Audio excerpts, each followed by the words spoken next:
Pendant 1 an, ils vécurent à Osaka. Ils s'adaptèrent aux situations, ils s'adaptèrent à la manière de vivre, aux civilisations, aux villageois, aux villages pauvres, aux villages riches, aux villages dans la moyenne, aux bidonvilles, les villages les plus pauvres.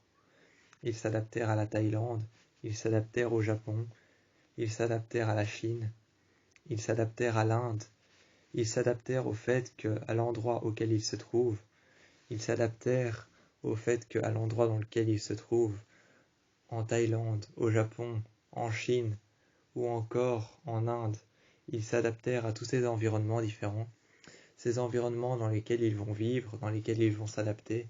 Ils s'adaptèrent aux forêts, aux villes, ils s'adaptèrent aux villages pauvres, ils s'adaptèrent aux personnes, aux villageois et aux personnes qui y vivaient. Ils s'adaptèrent à tout. Ils s'adaptèrent aussi aux croyances, ainsi qu'aux civilisations, aux manières de vivre. Ils s'adaptèrent aux croyances, les croyances comme quoi en Thaïlande, comme quoi au Japon, comme quoi en Inde, comme quoi il y avait beaucoup de croyances par rapport au fait qu'en Inde, en Thaïlande, au Japon et aussi en Chine, il y avait beaucoup de croyances par rapport aux différentes religions. Ils s'adaptèrent un peu à tout ce qu'ils voyaient. Ils s'adaptèrent aux différents environnements. Ils s'adaptèrent surtout à la manière de croire que ce qu'ils pensaient disparu était omniprésent à l'endroit dans lequel ils se trouvaient. Ce qu'ils pensaient disparu, les démons, les faits surnaturels, les esprits, les êtres démoniaques, tout ce qu'ils croyaient disparu était omniprésent en Inde, en Thaïlande, au Japon. Les croyances, les hindous, les bouddhistes, toutes ces croyances différentes, toutes ces religions étaient omniprésents tout autour d'eux. Ils s'adaptèrent à ça pendant un certain temps, devant faire face au fait que chez eux, à l'endroit auquel ils se trouvent, le refuge dans lequel ils ont trouvé un endroit concret pour pouvoir y vivre, cet endroit auquel ils ne bougeraient plus, car personne ne sait les atteindre ici. Cet endroit dans lequel ils vivent à présent, ce lieu, la Thaïlande, la Chine, l'Inde, le Japon, Osaka, cette ville, l'appartement qu'ils ont acheté, le penthouse qu'ils ont,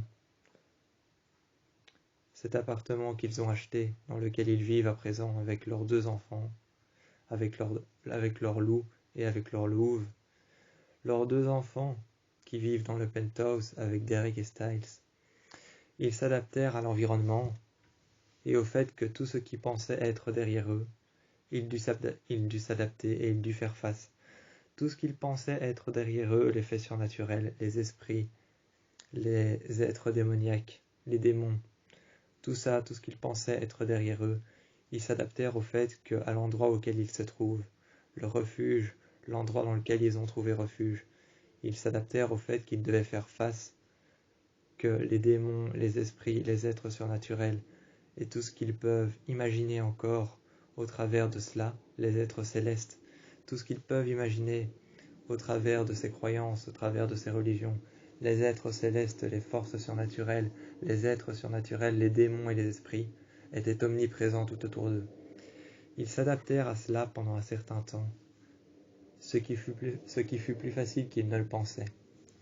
Ils s'adaptèrent à cela, ce qui fut plus facile que ce qu'ils ne pensaient, ce qui fut plus facile pour les enfants, ce qui fut plus facile pour les adultes, ce qui fut plus facile pour la jeune louve et pour le jeune loup, ce qui fut plus facile pour Styles et Derek,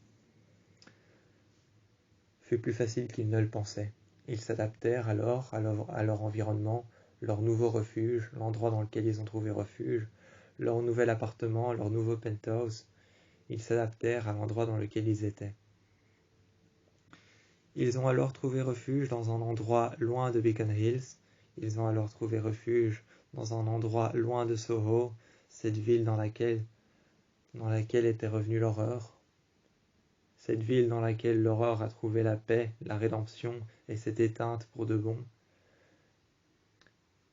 Ils s'étaient alors éloignés de Beacon Hills, cette ville qui était pour le moins toujours hantée et toujours pris d'assaut par des faits surnaturels, des démons, des êtres démoniaques et d'autres esprits malveillants.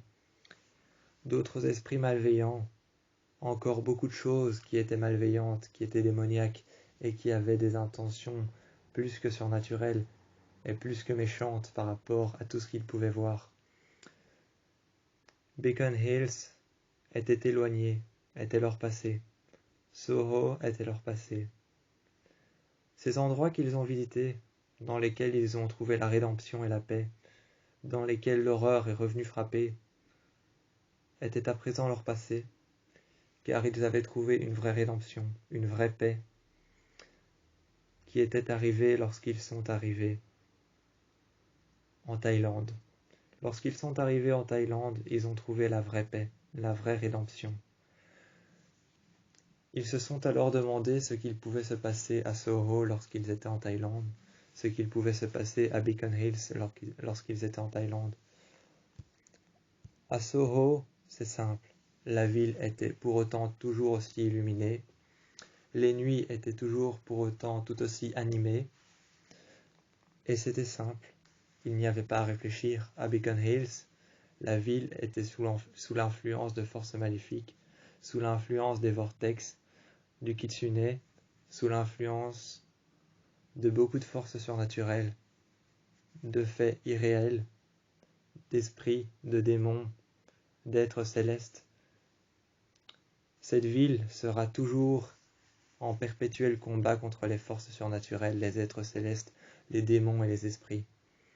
Les forces surnaturelles qui entourent cette ville, les êtres surnaturels, les esprits et les démons qui entourent cette ville, les choses qui viennent d'un autre endroit dans lequel on peut décrire la présence, ces choses qui viennent d'un autre endroit, d'un autre univers, d'un univers parallèle, les médecins de l'horreur, les vortex, les kitsune, les démons, les êtres célestes, qui viennent d'un autre endroit. Cette forêt qui entoure Beacon Hills et qui entoure Ekenhouse est toujours prise d'assaut par les Wendigo, par les esprits, par les démons et par les êtres surnaturels. Il n'y avait pas à réfléchir. Beacon Hills était décemment une ville qui serait toujours hantée par les êtres surnaturels. Il y avait le Anukite qui entourait la forêt, qui entourait l'asile psychiatrique.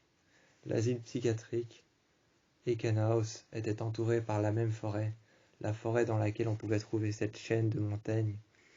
Cette chaîne de montagnes et cette montagne aussi particulière éclairée par une lumière rouge dans laquelle il y avait les Anukite qui attendaient patiemment leur prochaine victime. Il y avait encore les Wendigo, il y avait les esprits surnaturels, il y avait les médecins de l'horreur, il y avait beaucoup d'autres choses. Il y avait les chimères génétiques, il y avait les loups, il y avait les louves, il y avait les alphas, les omégas, les bêtas qui apprenaient à devenir des alphas, les alphas qui apprenaient aux bêtas à devenir des omégas. Il y avait plein de choses à Beacon Hills qui étaient entourées de faits surnaturels, de démons et d'êtres maléfiques. Il n'y avait pas à réfléchir. Cette ville restera ce qu'elle était. Elle restera toujours hantée, elle restera toujours prise d'assaut par la famille Argent. Elle restera toujours prise d'assaut par les faits surnaturels, par les Wendigo, par le Anukite. Elle restera toujours prise d'assaut par le Kitsune. Elle restera toujours prise d'assaut par les esprits, par les êtres surnaturels, par les faits surnaturels, par les démons et par d'autres esprits, ainsi que les médecins de l'horreur qui viennent d'une autre dimension, par ces endroits qui sont hantés, par ces endroits qui sont malveillants. Cette ville restera à tout jamais en perpétuel combat. Il n'y avait pas à réfléchir. Il s'était adapté à un nouvel environnement, un environnement qui est pour eux maintenant un refuge. Un nouveau refuge qui est pour eux un nouvel environnement qui est pour eux une nouvelle ville, un nouveau départ et une nouvelle vie. Une vie qu'ils vont mener à quatre. La jeune louve, le jeune loup, Styles, Derek. Cette vie qu'ils vont mener à quatre dans leur nouveau refuge, Osaka, le Japon, la Chine, la Thaïlande. Leur croyance, leur divinité allait les protéger. Leur croyance, leur divinité allait les protéger. Les divinités qui croyaient en la protection, les divinités qui croyaient en l'amour, en la résurrection, les divinités qui croyaient en la résurrection, en beaucoup de choses, en beaucoup d'autres choses, telles que la rédemption. Ces divinités qui croyaient en la rédemption, en l'amour, en la protection, en la divination, ces esprits qui étaient omniprésents, les êtres surnaturels qui étaient omniprésents à travers les croyances, telles que le bouddhisme ou telles que l'hindouisme, ils y avaient trouvé la protection, la paix, la rédemption et un nouveau départ, un refuge dans lequel ils avaient trouvé la paix, un nouveau départ qu'ils allaient mener à quatre.